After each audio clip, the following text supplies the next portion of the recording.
네, 안녕하세요. 박중사입니다. 네, 2024년 3월 18일 월요일 장 마감 방송하도록 하겠습니다.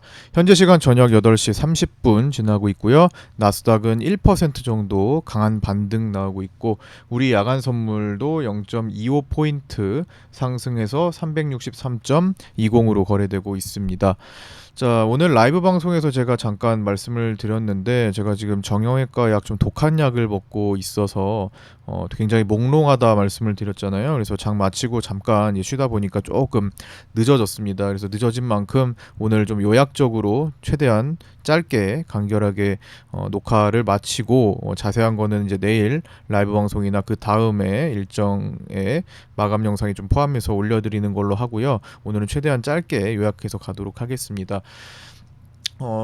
지난 금요일에 이제 미국 7천조 이상의 싸움이 끝났죠. 내마녀의 날이 약간 하락하면서 종료가 되었습니다. 그러면서 이제 미국채 금리가 10년물이 4.3 이상으로 올라왔죠.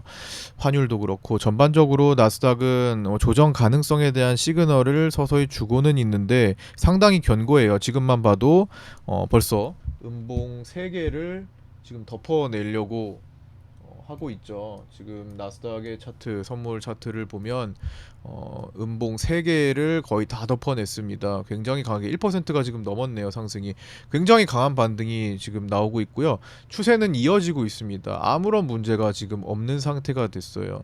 결국에는 시장에는 나스닥이 불안은 해도 그 떨어지면 다시 올라갈 거라는 굳건한 믿음이 지금 굉장히 형성이 많이 되어 있는 것 같습니다. 바이더딥 심리인데 떨어지면 올라갈 거야. 떨어지면 받으면 돼. 라는 심리가 엄청나게 지금 들어와 있다. 그래서 개인들의 나스닥 그 포지션도 물론 이게 특정 증권사에 국한된 어떤 포지션이지만 개인들이 롱 포지션이 늘어나는 구간이 잠깐 있었음에도 불구하고 지금 다시 쇼 포지션이 확대가 되고 있죠. 그러니까 즉 시장이 조금만 올라가도 개인들은 지금 숏으로 잘 움직인다라는 거죠. 아직까지는 미국 증시가 견딜만 하다, 유지될 만 하다, 강세로 흐름을 계속 이어갈 만하다라는 걸 또 보여주고 있는 것 같은데 어쨌든 이 흐름 속에서 추세를 강하게 이탈시키는 장대 음봉 예를 들어 마이너스 2.5나 마이너스 3%짜리 거래 실린 음봉이 나오면서 추세를 깨지 않는다면 지속적으로 지금 추세 진행형으로 봐줘야 될 거고요. 작년에도 3월에서 6월 만기 끼고 7월까지 4, 5개월 정도 올라갔던 그런 시절이 있었죠. 그때도 만기를 중간에 끼고 올라갔습니다. 지금도 이제 만기가 끝나고 뭐 어느 정도의 상승 여력은 더 있는 것 같고요. 만약에 깨지더라도 어떤 특정한 이슈가 크게 터졌을 때를 이제 빌미 삼아서 하락하게 될 거라고 보여집니다. 어, 뭐 나스닥이 이제 추세를 깨지 않았고 특히나 이제 대선을 앞두고 있는 시기죠. 몇 개월 남겨두고 있는 시기에서 연준에 대한 FOMC 기대감 이 형성이 지금 많이 되어 있는 것 같습니다.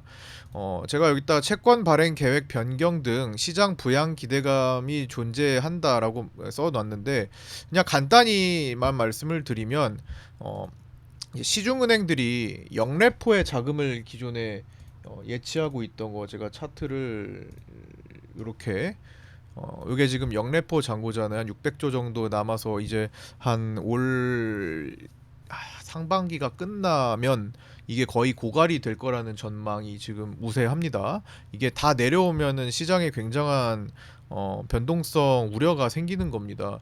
자, 그래서 이거를 어떻게든 좀 끌어올려야 하는 연준의 어떤 숙제가 생겼는데 시중은행들이 저 영래포의 자금을 예치하고 있기보다는 빼가지고 더 나은 미국 단기채를 사들이면서 이제 영래포가 감소하고 있었던 겁니다. 그래서 연준 입장에서는 은행들이 시중은행들이 미국 단기채를 사들인다. 그러면 이 단기채 발행을 줄여야겠다 해서 연준이 이에 반응해서 미국 단기채 발행을 기존 23년도에 84%에서 이거 6개월 미만의 단기채 말하는 거예요. 기존 84%에서 24년도에 이제 25%로 줄이고 대폭 줄였죠. 그다음에 중장기 국채 발행 비율을 75%로 확대하기로 그런 결정을 합니다. 그래서 이런 이제 채권 발행 계획 변경 같은 게 또 나오지 않을까에 대한 어떤 내용 확인 3월 달에 이제 FOMC에서 금리 결정과 점도표 물론 중요합니다. 점도표 3692 나오는 거 중요합니다. 그 외에도 채권 발행 계획에 대해서 주목할 필요가 있습니다. 여기 기사 한번 보시면 자, 3월 18일 1시 기사인데요. 다른 거 쭉 밑으로 내려가지고 여기만 좀 보고 갈게요. 자, 밑에 보시면 자, 쭉 밑으로 보시면 어딨냐? 여기 있네요. 자, 여기 영래포 얘기 나오죠? 여기서부터 여기까지만 한번 볼게요. 영래포 잔고 소진시 조금 크게 볼까요? 네. 이 정도로 보면 되겠죠. 네, 영래포 잔고 소진 자체가 문제가 될 수 있고 영래포 잔고 소진 시 QT가 지급준비금 감소에 직접적 영향을 미칠 수 있기 때문이다. 이 경우 은행들이 충분한 지급준비금 확보가 어려워지며 단기 유동성, 자금 시장의 변동성이 커질 수 있다. 그래서 이번 FOMC에서는 양적 긴축, 즉 QT 속도 조절 변수도 주목해야 한다. 향후 국채 위주의 자산 축소 속도를 늦출 것으로 예상한다라는 이런 기사 글이 있습니다. 이것도 참고해 보시고요. 어쨌든 뭐 살리고자 하는 의지가 FOMC에서 피력이 될 수 있다라고 생각을 해주시면 될 것 같습니다. 이제 거기에 대한 기대감이 형성이 돼 있는 거고, 그래서 개인들이 롱숏을 계속 중립 상태에서 왔다 갔다 합니다. 조금만 올라도 다시 개인들이 숏이 많아지는 그런 상황이고요. 나스닥도. 그래서 나스닥은 일단은 경고하다. 예. 그리고 나오면 거기에 따라가자. 추세를 깨는 장대 음봉 거래 터진 게 나오면 그때부터 따라 들어가자. 거기에 맞는 걸맞는 사유가 당연히 붙어 있을 거고요. 자, 우리 시장으로 이제 내려와서 보면은 외국인이 이제 금요일에 대량 1조 원짜리 선물 매도가 있었죠. 오늘 환매수 여부를 일단 체크를 먼저 해야 했는데 장중에 한 2천억대로 환매수하면서 마감을 하긴 했는데 장 마치고 이제 시간까지 끝나고 다시 확인해 보니까 선물이 마이너스로 잡혔어요. 그러니까 마지막에 2천억을 뺀 거죠. 그래서 2천억을 뺀 게 이제 집계가 되면서 마이너스로 잡혔고 결국에는 외국인들은 환매수는 없었다라고 보여지고 투신이 이제 4,200억을 산 거는 이따가 말씀드리겠지만 금요일에 7천억 매도하고 오늘 한 5천억 정도 신규 매수한 겁니다. 양쪽으로 신규 매수 포지션이 잡힌 거예요. 그러니까 실질적으로 뭐 선물은 서로 각기 다르기 때문에 투신도 여러 가지 투자 주체가 있으니까 뭐 투신이 매도하는 쪽도 있고 매수하는 쪽도 있고 결국에는 이제 투신 전체로 따지면은 뭐 어느 쪽으로 힘이 쏠리긴 하겠지만 어쨌든 매수 따로 매도 따로 지금 미결을 쌓고 있다라는 겁니다. 그래서 뭐 그렇게 선물 외국인들이 최종 환매수 없이 마이너스 68억으로 마감했고요. 자, 그 다음에 위에다가 쏟은 거 하나. 오늘 위클리 옵션 만기일이기도 했고 달러 선물 만기일이기도 했죠. 그래서 1333원으로 달러 선물이 이제 V턴 반등 마감을 했습니다. 환율 보시면 결국에는 정상 범위를 좀 찾아가다가 다시 좀 불안정하게 1330원대까지 또 V턴으로 올라오는 모습이 나타났습니다. 환율이 여기서 계속 중립을 이루고 있을 때가 비정상적이었는데 잠시 진정되는 것 같더니 외국인들이 1조 원을 눌러대고 다시 채우면서 끝났어요. 그러면서 결국에는 1300원대를 또 유지하게 되는데 장기적으로 1300원 위에서 계속 머무르던 시절은 몇 번 없었습니다. 자, IMF 때 이후로 단 5차례만 나왔었죠. 지금 이렇게 자, 이게 몇 년이에요? 25년 정도 동안에 5차례밖에 없었던 일입니다. 즉 평균적으로 5년에 한 번 있는 일이 발생하고 있는 거예요. 근데 그 시절마다 시장은 큰 충격을 겪었습니다. 아직 그건 오지 않았고요. 그래서 이것도 약간 불안 요소. 1,300원 위에서 오랜 기간 동안 유지하는 것 자체가 지금 상당히 위험 시그널이긴 합니다. 근데 지금 그게 또 만들어지려고 하는 거잖아요. 일시적으로 1310원 언더까지 내려갔던 지난주를 뒤로 하고 벌써 다시 1333원대로 올라왔으니까 윗공간이 열리면 1370원까지 월봉으로 4월봉까지 해가지고 또 갈 수 있는 그런 4, 5월봉으로 해서 갈 수 있는 상황이 열렸는데 이렇게 되면 증시가 좋을 리가 없죠. 그렇죠? 약간 환율하고는 증시하고는 디커플링 기질이 좀 있기 때문에 이거는 좋을 리가 없습니다. 그래서 주목해봐야 되는 경계해봐야 되는 상황인 거고. 자, 그래서 이제 이후에 이어서 살펴보자면 자, 뭐 다른 내용들은 좀 이따가 하고요. 이제 위클리 옵션이 써 있으니까 위클리 옵션부터 또 설명을 드릴게요. 오늘 위클리 옵션의 만기 추정 범위가 너무 이상했어요. 평상시에는 한 10시 정도만 되면 웬만한 범위가 나왔습니다. 위클리 옵션은. 특히나 위클리 옵션 월요일 거 작년 7월 31일에 새로 생긴 이후로 처음 있는 일이 발생했어요. 안 닫아요. 밑으로 풋옵션 매도자들이 문을 안 닫는 현상이 발생했습니다. 자, 기본적으로 풋옵션 매도자들이 하단을 닫지 않는다면은 보통은 하방으로 열러 갈 가능성을 일단은 높게 보는데, 오늘은 반대로 내려가다가 반등해서 밑꼬리 달고 양봉으로 마감한 하루였어요. 물론 뒤늦게 12시 50분에 닫기는 했습니다. 357.5에서 362.5, 즉 중간값이 360을 형성하면서 요 안에서 끝나는 걸로 닫기는 했어요. 근데 굉장히 늦게 닫았고 그 또한 유지를 그렇게 오래 하진 않았습니다. 그래서 제가 여기다가 써드린 게, 월요일 위클리 옵션 8개월간의 짧은 역사 중에 오전 중에 옵션 중간값을 정하지 못하는 만기는 처음이다. 그러나 이제 점심시간 중에 357.5에서 362.5로 진행될 확률이 커 보이는데, 그러면 중간값이 360이 됩니다 라고 말씀드리고 점심시간에 들어갔는데, 점심시간 때 그렇게 진행이 됐죠. 즉 360을 위아래로 벗어나면 이쪽으로 자꾸 다가오려는 성질이 발생하곤 합니다. 이게 80% 확률 정도 생각하시면 돼요. 근데 오늘 그렇게 360을 향해서, 360이면 선물로는 지금 베이시스가 한 1.64로 끝났으니까 대략 한 1.6에서 1.7만 봐도 360 1.6이나 360 1.7이에요. 자, 여기서 저점이 어디서 찍혔어요? 딱 그 자리 찍혔습니다. 그렇죠? 361점. 자, 여기서 내려가던 그 360, 코스피 200 360으로 향하던 그게 저점이 361.60이었어요. 그러니까 진짜 말 그대로 360을 찍자마자 터닝을 한 겁니다.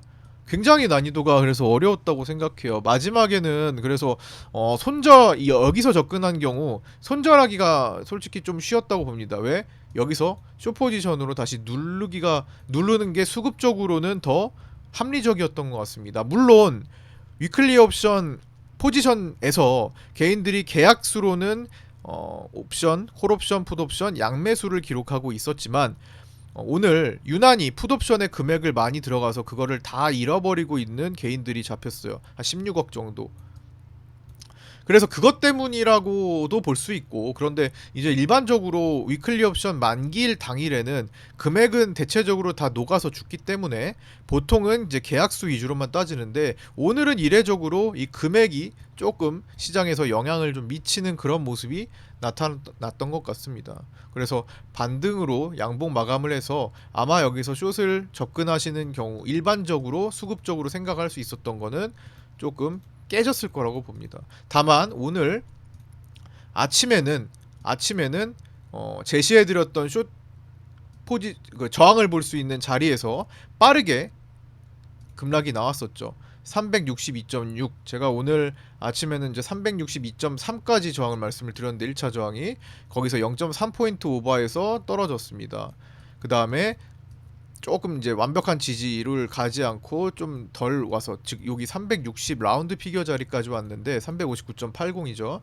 거기가 공교롭게도 이번 반등 추세를 딱 지키고 있는 그 자리입니다. 그렇죠? 여기 추세 안 깼잖아요. 여기 보시면 이 라인 여기 라인 딱 찍고 터닝한 거예요. 즉 우리 시장 2월 1일 2일 양봉 이후 추세는 지키겠다를 유지하고 있는 겁니다. 깨지지 않았어요. 저거 깨진 다음 나스닥과 마찬가지로 깨진 뒤에 거래를 보면서 판단을 해야 됩니다. 안 깨졌으면 상승이에요. 근데 깨질 우려가 생기기 시작한 거였죠. 근데 나스닥이 또 지금 펄펄 타오르고 지금 나스닥 1.1%까지 올라갔네요. 그 사이에 야간 선물도 363.50까지 뛰었고요. 굉장히 지금 강한 야간 이제 유럽장 시간이 지금 되고 있는 건데, 어쨌든 추세 이어가고 있습니다. 깨지기 전까진 깨진 게 아니다라고 일단 기본적으로 생각을 해야 돼요. 그러나 언제든지 뒤집어질 수 있는 환경이다. 내일 BOJ 있고 그다음에 이번 주 FMC 있고 이런 일정에 분명히 영향을 받을 수 있고 반대로 강하게 타오를 수도 있는 겁니다. 왜 외국인들이 금요일에 1조 원을 매도했지만 아직도 누적이 매수로 3조 원 롤오버 포함해가지고 3조 원 정도는 거뜬히 있습니다. 그렇기 때문에 외국인들은 올라가는 게 일단은 더 유리하기 때문에 더 위로 챙기러 갈 수도 있는 거예요. 그래서 제가 말씀드렸던 그 375 자리가 올 수도 있는 거거든요. 뭐 지금 조금 보기에는 좀 멀지만 왜냐면 아직은 돌파도 안 했고 깨진 상태에 있잖아요. 그래서 적어도 되게 이른 시일 내에 여기 장대 음봉 자리를 위로 벗겨낸다면 가능성이 충분히 생기는 일이죠. 그게 나오고 나면 그렇게까지 보면 되고요. 아니면 일단 저항을 보고 판단을 해야 될 것 같습니다. 저항받고 지지받고 저항받고 지지받고 그 다음에 결판을 내려가는 거죠. 뭐 그런 식으로. 근데 그 사이에 일정이 있으니까 어쨌든 그렇게 해서 중간값에서 조금 더 위 상단에 끝났고요. 오늘 위클리 옵션 만기일 싸움에 360 콜과 360 풋 등가 싸움을 하다가 중립이 360, 중간값이 360이었으니까 막판에 시장이 반등을 하면서 360 콜옵션 대 362 풋옵션 종가 싸움으로 변화했습니다. 동시호가는 코스피 200이 361.63에서 진입해서 361.31로 종료했고요. 360 중간값보다 다소 높게 끝났지만 범위인 362.5 이하로 끝났죠. 콜옵션은 1.45로 진입해서 1.31로 마감하고 풋옵션 362.5는 1.10으로 진입해서 1.19로 끝나는 그닥 종가상으로는 재미없는 결제 만기 싸움이 됐던 거고요. 그렇게 해서 결과를 추정해 보니까 외국인들은 4억 손실, 개인들은 7억 손실, 금융투자가 11억 정도 수익 본 것으로 추정되고 있습니다. 그 다음에 오늘 삼성전자가 72,800원으로 종료했는데 720, 725, 727 저항이라고 말씀드렸어요. 지지라고 말씀드렸습니다. 그 자리 지지받고 마감했고요. 740, 742, 그 다음에 750, 752 자리 해가지고 1월 8일 종가 이후로 752 돌파해서 마감한 적이 단 한 번도 없기 때문에 그 자리를 다시 회복하는지 여부가 되게 중요하다. 삼성전자의 추세에서는. 그래서 그런 상태 말씀을 드렸고 다소 오늘 그래서 어려운 그런 위클리 옵션 만기일이었기 때문에 우리 파생반에서도 지난 금요일에 수익 인증보다는 다소 좀 줄어들긴 했습니다. 금요일이 정말 이지했죠. 그래서 그때 수익 보신 분들이 훨씬 많았고 물론 오늘은 뭐 아침에 일당하시고 오전에 끝내신 분들의 경우가 일단 수익을 볼 수 있는 환경이 좀 좋았던 것 같습니다. 오후장이었으면 조금 힘들었을 거예요. 그래서 보통 오늘 같은 날은 아침에 지키시고 오후에 하더라도 작게 끊으시고 깨질 때는 적게 깨지는 게 중요한 거예요. 100% 절대 없습니다. 그래서 80%를 목표로 취하시면서 그 나머지 20%가 타격이 크지 않으면 되는 거거든요. 128만원, 144만원, 58만원, 115만원 아침에 잡아주신 1차 저항 라인에서 풋 진입해서 일당했다. 일당하시면 오늘 끝 하시는 게 가장 좋다 말씀드렸죠. 일당하신 경우 끝. 저항 활용 아침 일당 마무리했어요. 끝. 감사합니다. 끝. 이렇게 아침 일당하시고 일하러 가시는 게 가장 합리적이고 현명한 지금 시장의 상황이다. 그리고 원웨이장이 펼쳐질 때가 있으면 그 시그널을 보고 뭐 좀 더 추가할 수는 있겠지만 그러지 않을 때는 굉장히 어렵다고 생각을 하셔야 될 것 같습니다. 그렇게 해서 수익 보신 분들만 이렇게 따로 모으면 이런 식으로 144만원, 175만원, 128만원, 40만원대 115만원, 58만원 이렇게 수익 보신 분들 축하드리고요. 자, 그다음에 아까 투신 얘기했었는데 뭐 투신이 종가에 5천억 가량 신규 매도가 있었습니다. 1,000억의 환매도를 포함해서 신규 매수가 있었습니다. 신규 매수가 5천억 가량이 나왔는데 금요일에 7천억 매도한 거를 살리고 즉 청산하지 않고 신규 매수로 5천억을 따로 잡았다고 말씀을 드렸죠. 금요일에 7천억 매도 잡은 거는 아침 익절 구간에서 미세 반응을 보였고 오후 손절 구간에서는 손절하지 않았던 것으로 보입니다. 그래서 추가로 5천억 매수 베팅 포지션 진입했고 매수와 매도가 모두 살아있기 때문에 여기에 대해서는 뚜렷하게 뭔가 누가 우위다라고 보기에는 좀 어렵지 않나. 근데 누적으로는 매도가 조금 더 앞서고 있는 상황이긴 해요. 금액적으로. 자, 그 다음에 이제 감사보고서 시즌입니다. 주총 일정 파악하시고 감사보고서 제출 일정 각자 가지고 계신 거 잘 파악해 보시기 바랍니다. 오늘 기준으로 이제 주총이 3월 26일인 기업은 오늘까지 감사 보고서를 제출 완료했어야 합니다. 아니면 특별하게 뭐 따로 연장을 해가지고 따로 공시하는 경우도 있지만 일단 기본적으로 원칙은 이렇다라는 거예요. 그다음에 이제 3월 19일 내일 화요일에 감사 보고서를 제출을 해야 되는 기업은 주총이 3월 27일인 기업입니다. 주총이 3월 28일인 기업은 3월 20일까지 제출을 해야 되고요. 주총이 3월 29일인 경우는 3월 21일까지 제출해야 되며 일반적으로 저녁 6시 전에 나옵니다. 시간에 바로 나와주는 게 제일 좋고 장중에 나오는 게 제일 좋긴 하죠. 아니면 일찌감치 받아서 내는 게 가장 좋은데 일정 마감날 말고 어쨌든 마감 일정 꼭 확인하셔가지고 뭐 위험한 종목이 있으면 뭐 한 장 마칠 때 혹은 시간까지도 계속 안 나온다 하면은 비중을 축소하거나 매도하는 것도 바람직합니다. 자, 그리고 이번 주는 이제 3월 19일 내일이죠. BOJ 통화정책 회의 해가지고 금리를 조절할지 금리 인상을 할지 그게 결정되고 이번에 안 하면 다음에 한다라는 이야기가 있죠. 그래서 이번 아니면 다음에 한 번은 하게 될 가능성이 높은데 이번에 할지에 대한 경계감이 내일 살아 있을지도 모릅니다.